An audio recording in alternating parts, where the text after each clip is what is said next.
ہمارے ہاتھوں سے موتی بکھر جائیں تو انہیں سمیٹنا آسان ہے، مگر ہمارے الفاظ سے کسی کی ذات بکھر جائے تو اس کا سنبھلنا بہت مشکل ہے۔ سکون کی تلاش انسان کو رب کے در تک لے ہی آتی ہے۔ یقین رکھو اپنے اللہ پر، جس نے تمہیں بنایا وہ تمہیں کبھی تنہا بھی نہیں چھوڑے گا، انشاءاللہ۔ اس سے بڑی رب العزت کی کیا نافرمانی ہو سکتی ہے کہ اس نے تمہیں پردے کا کہا ہے اور تم بے پردہ پھرو اور کہتی رہو میرا دل نہیں مانتا۔ جب تمہیں یوں لگے کہ تم اب تھک چکے ہو اور دعا بھی نہیں مانگ سکتے تو سر جھکا کر خالی ہاتھ پھیلا دیا کرو، اور تمہارے پھیلے ہوئے ہاتھ اس بات کی گواہی ہوں گے کہ تم رب کائنات کے محتاج ہو، اور میرا رب تو خاموشیوں کو بھی جانتا ہے۔ اللہ کے نام پر خوبصورت لفظوں کی خیرات بھی کر کے دیکھیے، کیونکہ الفاظ سے زیادہ شر اور الفاظ سے زیادہ خیر کسی اور چیز میں نہیں۔ خاک مجھ میں کمال رکھا ہے، یا اللہ آپ نے سنبھال رکھا ہے، میرے عیبوں پہ ڈال کے پردہ مجھے اچھوں میں ڈال رکھا ہے، اپنے دامن سے کر کے وابستہ ہر مصیبت کو ٹال رکھا ہے، میں تو کب کی مٹ گئی ہوتی، آپ کی رحمتوں نے پال رکھا ہے۔ کھلی گمراہی میں ہے وہ شخص جو یہ کہے کہ زیادہ اولاد مت پیدا کرو، رزق کی تنگی کا مسئلہ پیدا ہو جائے گا۔ عرش کے رب کی قسم یہ جھوٹ بولتے ہیں، جب اولاد زیادہ ہوگی تو اللہ رزق بھی دے گا، کیونکہ ہر ذی روح چیز کا رزق اللہ کے ذمہ ہے۔ مشہور ہونے کے لیے عمل نہ کرو، اپنی نیکیوں کو بھی ویسے ہی چھپاؤ جیسے تم اپنی برائیوں کو چھپاتے ہو۔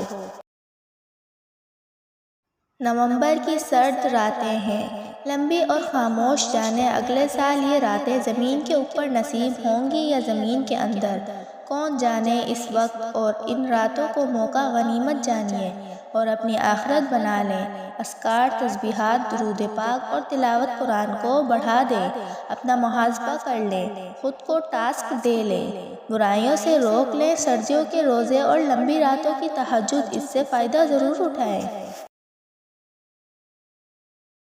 حجاب کسی کا ذاتی شوق نہیں، حجاب کسی کا قومی شعار نہیں، حجاب کسی کا تہوار نہیں، حجاب کسی کا ذات مفاد نہیں، حجاب اللہ کا حکم ہے، حجاب مسلمان کے لیے تحفہ ہے، حجاب مسلمان کی شان ہے، حجاب مسلمان عورتوں کے لیے فرض عین ہے، حجاب قرآن کا حکم ہے، سب سے بڑھ کر حجاب اللہ کی رضا ہے۔ لوگوں کی منفی رویوں سے دل کو صاف رکھنا اور اس کے بدلے میں کوئی منفی رد عمل اختیار نہ کرنا دوسروں پر احسان نہیں بلکہ اپنے آپ پر احسان ہے۔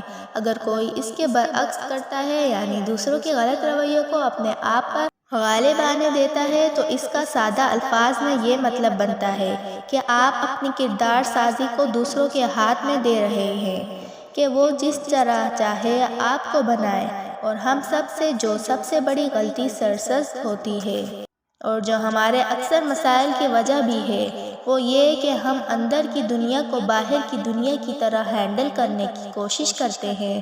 اندر کی دنیا اور باہر کی دنیا میں فرق دن اور رات کی طرح ہے، جو باہر وہ فریب ہے، جو اندر ہے وہ حقیقت ہے۔ مانگنے کا حق اس نے تمہیں دیا ہے، جب اس نے سورہ آل عمران میں فرما دیا ہے کہ دعا پہاڑوں کو بھی ان کی جگہ سے سرکا سکتی ہے، تو قبولیت کا شک تو بنتا ہی نہیں۔ اللہ نے مقدر لکھنے کا اختیار تمہیں دیا ہے کہ چاہو تو دعا کا تسلسل بڑھا لو اور چاہو تو مایوس بیٹھ جاؤ، چاہو تو سجدوں کو طویل کر دو اور چاہو تو تھک کر رک جاؤ۔ مت بھولو کہ تمہارا کام صرف التجا کرنا ہے، تدبیریں تو وہ خود نکالتا ہے۔ آپ کا بہترین دوست وہی ہے جو آپ کی آخرت کی فکر کرے، جس کے ساتھ گفتگو سے آپ کے معاملات اور ایمان بڑھے، جو نیکیوں کے میدان میں آپ کے ساتھ سبقت لے جانے کی دوڑ لگائے، جو آپ کو حق کی راہ میں استقامت اور پریشانیوں میں صبر کی تلقین کرے۔ اگر آپ کو کوئی ایسا ملے تو اللہ سبحانہ و تعالیٰ کا شکر ادا کریں، کیونکہ یہی تو ایمان کے ساتھی ہوتے ہیں۔ ڈوبتے سورج کی دلکش ہمیں یہ احساس دلاتی ہے کہ ہمارا اختتام خوبصورت ہو سکتا ہے۔ خوبصورت اختتام کے لیے یہ سب بات یاد رکھنی ہوگی کہ آپ نے آپ کے گھر سے زیادہ قبر میں وقت گزارنا ہے، لہذا سوچ سمجھ کر دنیا میں سرمایہ کاری کریں۔ خود کو رب کے راستے میں تھکا دیں، کیونکہ یہ تھوڑے عرصے کی تھکاوٹ ہے جو آپ کو یاد بھی نہیں رہے گی۔ اس لیے آج وقت آپ کا ہے، کل جب گزر جائے گا تو سوائے افسوس اور پچھتاوے کے کچھ نہیں رہے گا۔ اللہ سبحانہ و تعالیٰ فرماتے ہیں، بس اللہ کی طرف دوڑو۔ رات کو حکم آیا پردے کا، کچھ عورتوں کو پتہ چلا کچھ کو نہیں۔ عورتیں فجر نماز مسجد میں الگ الگ پڑھنے جاتی تھیں تو عورتیں پردے میں آئیں، مگر ایک عورت پردے کے بغیر آئی تو وہ سب سے کہنے لگی، تمہیں کیا ہو گیا ہے؟ وہ سب کہنے لگی، تمہیں نہیں پتہ چلا؟ کہا نہیں۔ کہا رات کو پردے کا حکم آ گیا ہے۔ کہا اچھا، مجھے تو نہیں پتہ چلا۔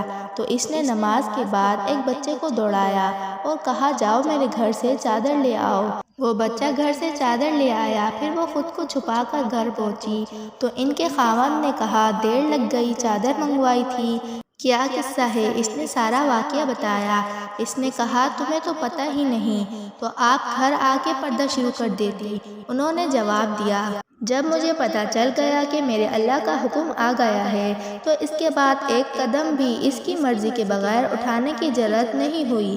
سبحانہ تعالیٰ، پردہ اللہ تعالیٰ کی ایسی نعمت ہے کہ اس سے صرف عورت ہی نہیں بلکہ اس کا پورا خاندان خوبصورت اور محفوظ نظر آتا ہے، اور پردہ دار عورت ایک غیرت مند خاندان کی پہچان ہوتی ہے۔ خوشگوار اور مطمئن زندگی گزارنا چاہتے ہیں تو لوگوں سے نہ جیتیں، لوگوں کو جیتیں، لوگوں پر نہ ہنسیں، لوگوں کے ساتھ ہنسیں۔ جو قرآن سے جڑ گیا وہ فلاح پا گیا، بس اللہ کی رحمت کی طرف بھاگو۔ نہ تو تیرے رب نے تجھے چھوڑا ہے اور نہ وہ بیزار ہوا ہے۔ بے شک اللہ پاک کی پکڑ بڑی سخت ہے۔ کیا آپ جانتے ہیں دل کی سختی کیا ہے؟ قرآن ہونے کے باوجود اسے نہ پڑھنا، قرآن کے ہر سورس کے ہونے کے بعد بھی اسے نہ سننا، قرآن کی جگہ میوزک کو ترجیح دینا، یہ ہوتی ہے دل کی سختی۔ دل کی سختی تو یہ ہے کہ آپ کو میوزک تو رلاتا ہے مگر قرآن نہیں۔ اپنا محاسبہ ضرور کیجیے گا۔